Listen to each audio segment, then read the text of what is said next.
Sa ibang balita, ilan nating mga kababayan sa Quezon Province na bigyan ng bagong oportunidad sa idinaos na job fair ng DOLE. Ilang ahensya ng gobyerno may mobile services din.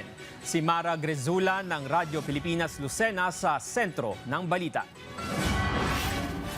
Maaga pa lang, halos mapuno na ang labi na yan ng Tayabas City Hall ng mga nagbabaka sakaling makakuha ng trabaho.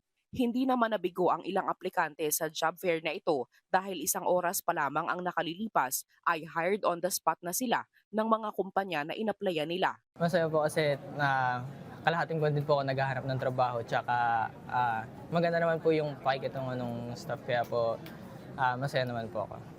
Pangbabayad po sa mga utang-utang. As a 1 month na pong nag-a-apply ng work, so sobrang saya ko po na na-hire po ako dito sa job fair.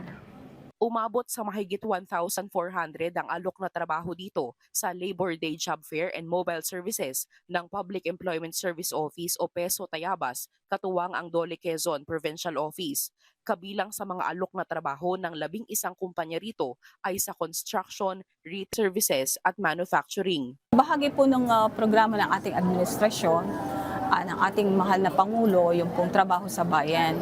So ito po ay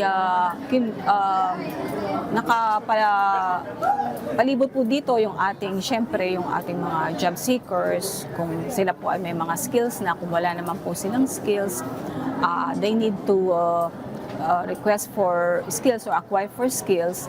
Meron naman po tayong mga sister agency o ating mga bureaus, like for example yung ating pong TESDA. Todo alalay rin ang PESO at DOLE sa mga first-time job seeker, lalo't libre ang mga serbisyo ng pamahalaan para sa kanila. Sa katunayan, full force ang mga government agencies dito para sa kanila, gaya ng SSS, PhilHealth, Pag-ibig, BIR at NBI. Itinakda ng batas na libre po na i-waive po ang mga government fees para po sa mga documents na kinakailangan po nila sa pagtatrabaho.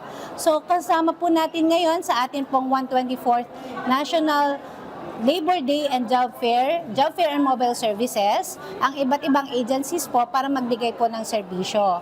Sa pamamagitan ng mga job fair gaya nito, na ilalapit pa sa mga Pilipino ang mga serbisyo at proyekto. Inisyatibo ng pamahalaan na magbibigay oportunidad para sa desenteng trabaho sa bagong Pilipinas. Mula rito sa Quezon Province, para sa Integrated State Media, Mara Grezula ng Radyo Pilipinas, Radyo Publiko.